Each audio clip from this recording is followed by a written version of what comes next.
Bonjour à tous, je m'appelle Éloi et aujourd'hui je vais vous montrer comment on fait un bon coup droit. Ce qui est très important quand on fait un coup droit, c'est comment tenir la raquette. On ne peut pas la tenir comme si on tenait un marteau, c'est vraiment important de la tenir comme il faut. Alors, comment on tient notre raquette?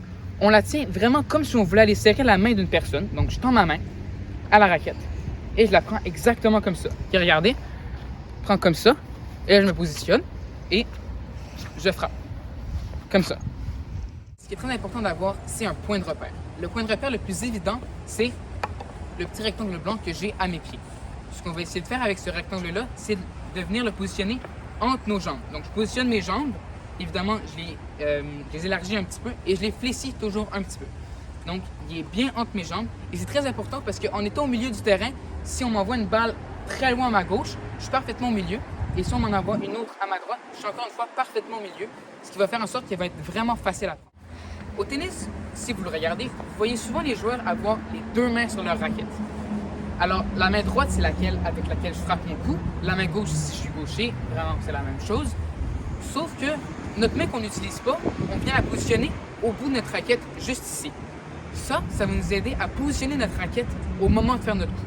Donc, on prend notre raquette et ça nous permet de la positionner correctement pour frapper notre coup. Même chose pour le revers. Donc, ce que je viens de vous montrer, ça s'appelle la position d'attente et c'est très important parce que c'est tout ce qu'on fait avant de frapper notre balle. On va garder la position d'attente jusqu'à ce que notre adversaire frappe la balle. Dès que notre adversaire frappe la balle, on va passer à la frappe. Voici ce à quoi devrait ressembler votre position d'attente. Donc, on a les jambes légèrement fléchies, on est bien devant le petit rectangle blanc, on tient notre raquette devant nous, on la tient avec la prise que je vous ai montrée et notre main gauche, elle est là. Donc, ce que je viens de vous montrer, ça s'appelle la position d'attente et c'est très important parce que c'est tout ce qu'on fait avant de frapper notre balle et avant la préparation. On va garder cette position d'attente-là jusqu'à ce que notre adversaire nous frappe la balle. Dès que l'adversaire frappe la balle, on passe à la prochaine phase qui s'appelle la préparation. La première étape de la préparation, ça s'appelle la reprise d'appui. La reprise d'appui, c'est un petit saut qu'on va venir faire pour pouvoir organiser notre jeu de jambes. Donc là, par exemple, si mon adversaire m'envoie la balle sur mon coup droit, je fais un petit saut et ça me permet d'organiser mon jeu de jambes pour pouvoir venir frapper la balle. Le jeu de jambes, c'est vraiment important parce que c'est ce qui va nous permettre d'atteindre la balle que notre adversaire nous envoie. Quand on va aller chercher cette balle-là, on ne se positionne pas et on ne sprinte pas vers la balle. Parce qu'après ça, on va devoir venir se repositionner. Là, on va être comme ça. Ça va être vraiment compliqué de bien se préparer. Donc, quand on se déplace, on fait des pas chassés. Donc, des petits pas comme ça. Et on est déjà prêt. Dès qu'on arrive à la balle, on est déjà prêt à pouvoir se positionner et à frapper notre balle. Maintenant, ce qu'on va faire, on est prêt à frapper la balle. Tout est beau.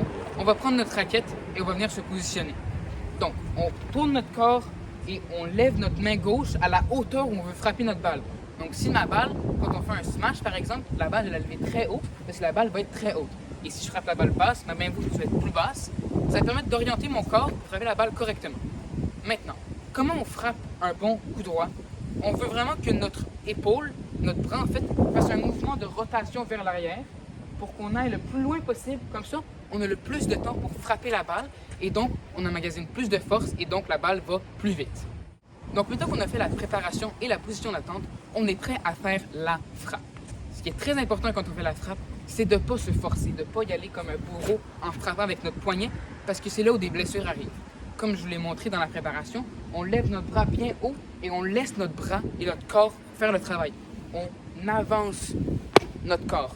OK? C'est notre corps qui pousse dans la balle, c'est pas notre bras qui frappe dedans. C'est aussi primordial de frapper la balle devant nous. On ne veut pas frapper la balle derrière nous parce que là, on perd de précision et du contrôle. Donc, quand je frappe ma balle, je la frappe devant. Et donc, le poignet est devant, mon coude suit en deuxième et on termine par mon épaule. Donc, ça fait comme ça.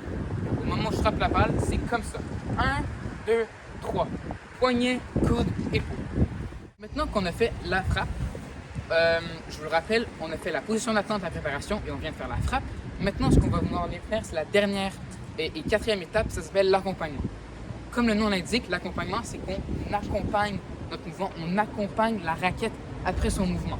Donc, ce qu'on veut faire, c'est rattraper la raquette avec la main gauche. La main gauche, je vous rappelle, c'est avec elle qu'on estime environ où la balle allait arriver pour qu'on puisse la frapper. Donc, après ça, notre main gauche part en arrière avec notre main droite et c'est elle qui va venir rattraper la raquette après sa frappe. Normalement, après avoir fait ces 4 étapes-là, vous devriez être capable de faire un bon coup droit. Ça devrait ressembler environ à ça.